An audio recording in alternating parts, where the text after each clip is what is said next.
Episode 459 of Global from Asia. I am here in Pattaya. I've been on the road for weeks here in Thailand. I did this show with Nap, our amazing GFA chapter leader in Bangkok. It's a great story and motivation. Let's tune in today.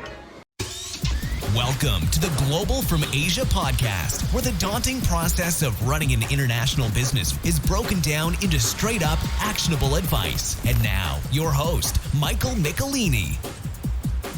Thank you so much for choosing to listen to or watch maybe this podcast, 459 shows in. I was in Bangkok for the recording, in Pattaya right now. I was in Hua Hin for a mastermind, all in mostly south. Thailand escaping the burning season up in the north, but the pollution has not been the most perfect in some of these places. It's a little bit sad, honestly. I'm hearing it's all over Asia, or Southeast Asia, and all over the world is this pollution. So it's very annoying and it's very sad, and I hope some smart people can make some entrepreneurial solutions. Speaking of entrepreneurs, we have this week's show, Nap, or Napoleon. Our first GFA chapter leader from GFA Nexus came in to Bangkok for my birthday and our DCOM night, and we had a great little interview, sit down, where we talked about his story, and it's actually very inspirational how he kind of found his way, went against the maybe normal idea of his maybe family and his peers, and built his own business, making lots of money doing print on demand with Amazon. So I think you're going to enjoy this. Let's tune in. Do you enjoy the podcast Global from Asia? Do you enjoy all the community events that we do? The best way to support is coming out to our annual crossbordersummit.com in Chiang Mai this November 3rd, 4th, and 5th, 2025. I have amazing speakers, amazing people getting together. We're pushing the limits. We're making things happen. This is where the movers and shakers and the deal makers come. It's a limited supply of attendees and tickets, and we have been selling out every year. So I recommend checking it out earlier, crossbordersummit.com. All right, thanks everybody for choosing to listen to or watch the Global from Asia podcast. We're here in Bangkok, Thailand. Just had an amazing party with Global from Asia and our other community partners, and a birthday for me. And I'm so happy to meet Nap in person for the first time. Hi. Came from Manila. Or actually, where in the Philippines? Manila? I am from Manila. From Manila, okay, just confirming. Came in from Manila for this. It's great to meet you. Really great to meet you.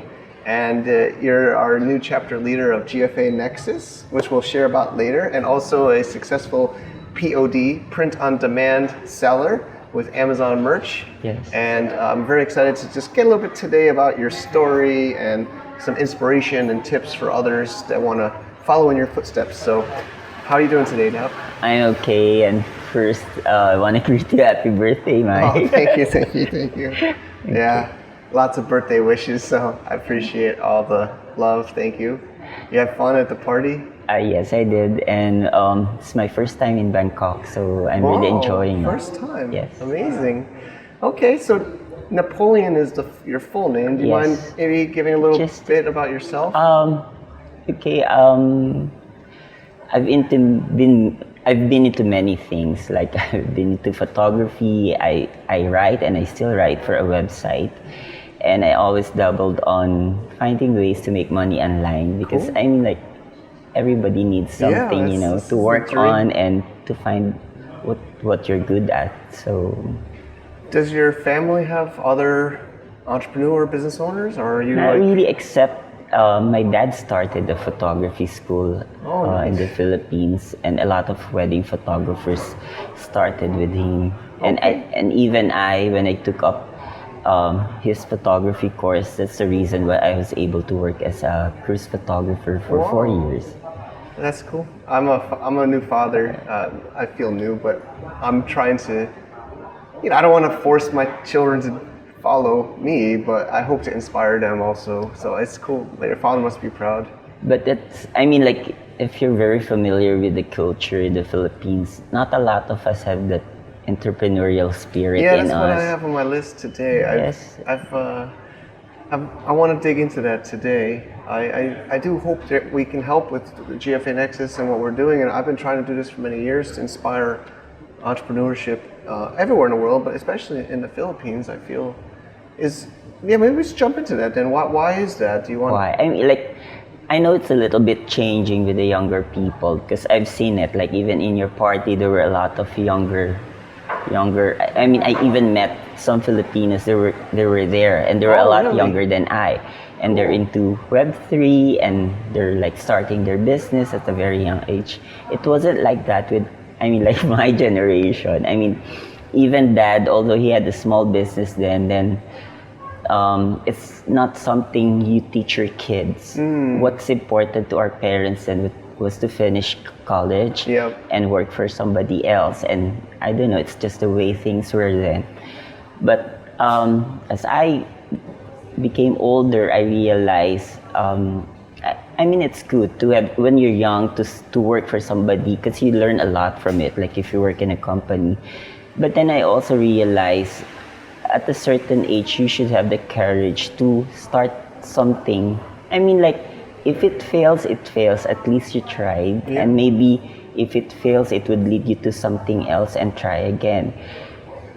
And I know it's not something that is taught in the Philippines, not even in our schools, unless you take up like a course that's very for you to become an entrepreneur. It's something I think it's very ingrained in our society. Yeah. And I think moving forward, I mean, like people like us who have somehow became successful online, it's for us to teach other people. Yeah, that's great. I think let's go more into that towards the end. I want to hear more about your story. So you always want to do online business, Yes, make yeah. money online. What was but you were a photographer I was a photographer. on a cruise line. Can you give us some? Because like I've always been to so many things. That's why I think my dad was a little bit disappointed because I cannot hold a job like in a company. So when I turned into photography, like within 6 months, I was able to apply for a cruise job. So I stayed there for 4 years, and it gave me the opportunity to travel Yeah, around it's a the lot of world for travel. free. Yeah. But then I decided to come home. My parents are already old, and later on I took care of my mom. So when I was like taking care of mom, I had to find a way to make money while, staying at home with her. So one of the things I've always, I think I'm good at is writing. Okay. So there was a time I was writing for a website. It was medium.com. Yeah. So it's like a YouTube for writers. So you only get paid when people read your stories. But then there was a time I was doing quite well. But then, as you know, like because we don't own the website, Yeah. things could change easily without, I'm all about. Yeah, I I'm mean, like even that. YouTube or any like Facebook, Yeah. sometimes you'll wake up and things have changed already. And so that's what happened to me. The algorithm changed. People Yeah. cannot find your stories anymore. It's really annoying. So even if I didn't want to give up writing, I had to find another way to make money, online. So let's dive into that. I mean, some people might have just given up, right? Some people might have been like, "Oh, see the medium or the big company," or blaming other people. I mean, I agree with you. I'm even though I sell on platforms like Amazon, I'm still not a platform fan. I always tell people build a brand, build a website. But nowadays, it seems like we're all stuck on platforms. And some people just give up, right? They get banned on, or their income drops on a different one of these Googles or Facebooks or Amazons, and they just give up. But you didn't give up, right? So what did you take a break? Did you I like? did it because it's I don't want to go back in like a You don't wanna- corporate job. yeah. Of course, Same like here. I mean, like Same here. reality bites. I mean, you really have to find a way to make money somehow. I mean, it's either I go back to a corporate job or keep on trying. So I tried. right away, or was it like a? It like was the a next day gradual. or No, it week? was. I mean, of course, I didn't want to give up writing, but I had to find another way because it wasn't really working anymore. As much as I write as many stories or I change the way I write, people were not reading the stories anymore. So I don't get paid.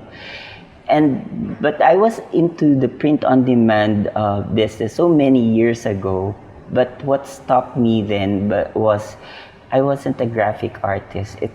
Although I was into photography, I know a little bit of Photoshop. Yeah. It wasn't something that I know that I could be good at, like designing. It wasn't my competence. But then when I had to find a way, I tried to learn how the print on demand works, because like from watching videos, I know it's another way of like to make money online. I didn't in the beginning I didn't expect to be really good at it, that it would become like my main source of income. I was thinking it would be like one of the things that I would be doing moving forward. Okay. But I really took the time to understand how the business worked or what would sell. But it really took me a while, like almost 6 months, trying to learn it. So you were learning, were you signing up for platforms? Like, how did you're on mostly Amazon merch now, Yes, right? I mean, like, I think I was lucky.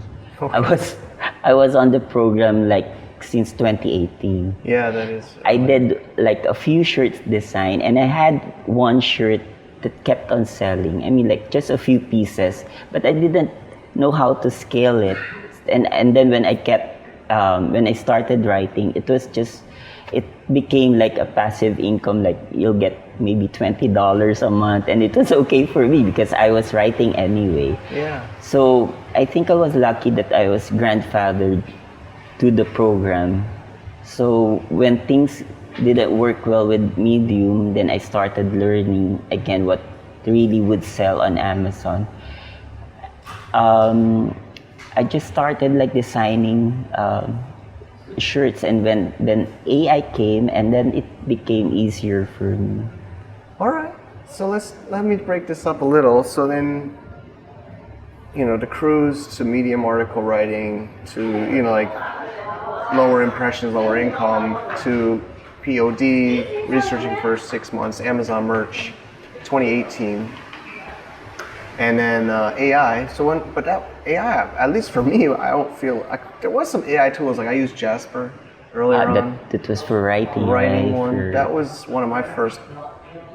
But Midjourney, what was that? 22? Or when did you start to use these? I wasn't really fond of Midjourney.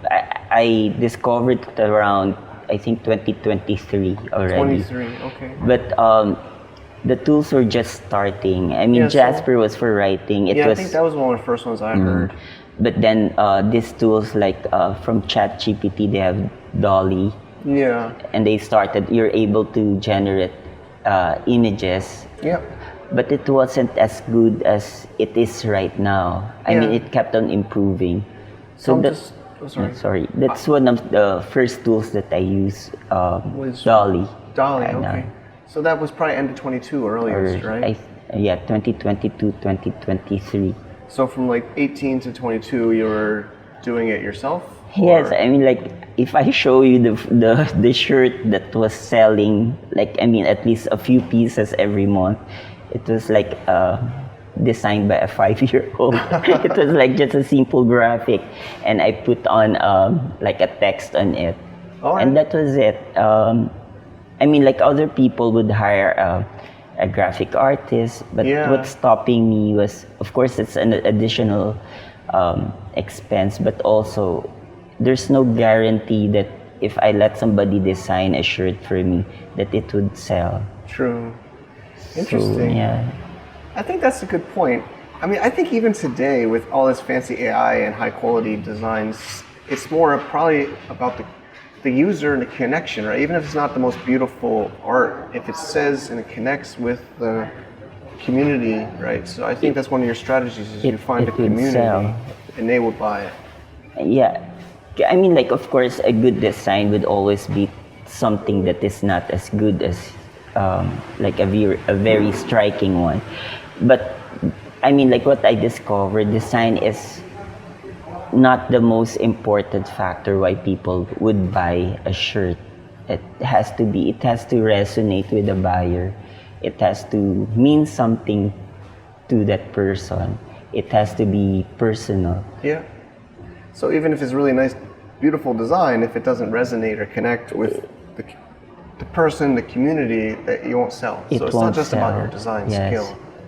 So I think that's one of the things that people who would go into print on demand, because sometimes people design for themselves. Yeah. And you have to think that what you're selling, it's not for you, it's for the consumer, it's for the buyer. Yeah. Because I mean, of course, there are like really great artists, like, or people who know the ins and outs of a good design, or graphic artists. But if you design for yourself, you'll just be disappointed. How come I have this really beautiful shirt design and no one is buying it? Because it doesn't resonate to the person behind the screen who's trying to look for a shirt that connects to them. I agree. Like, I mean, I think you can say that for print on demand, but you can say that for anything in business. I mean, a lot of people build something that they like, right? Whether it's a product, a print on demand design, a business, they don't really think about the customer. You're not. Of course, you want. If you are the customer and you know there's lots of customers that like what you like, but if it's just for you, then it's a hobby, and maybe you can do it for fun, but don't expect to make money with it. Is the main point. 5 minutes. Oh, okay. 5 minutes. Okay. So, was it all smooth? Like, is there any ups and downs in your POD? I mean, like, it wasn't easy. Like, I think if you've heard about, like, you really have to spend 10,000 hours to master something. Yeah. I think that's what I did with print on demand. Like, to be honest, I hardly slept, like maybe months and months trying to figure out what would work and what would sell. Yep.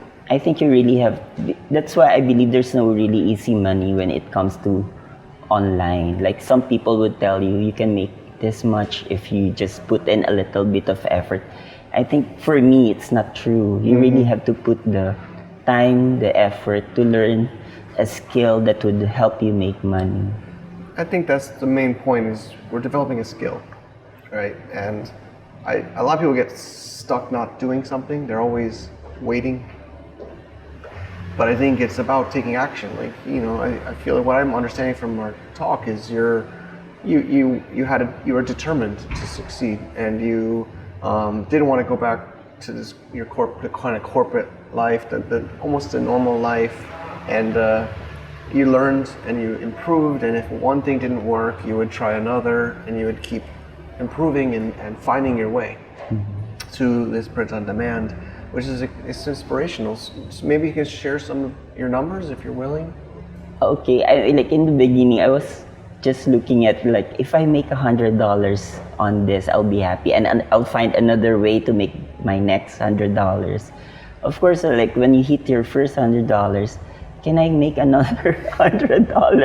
Yeah, it's like so a when game. I It's a did, game. can I make another $500?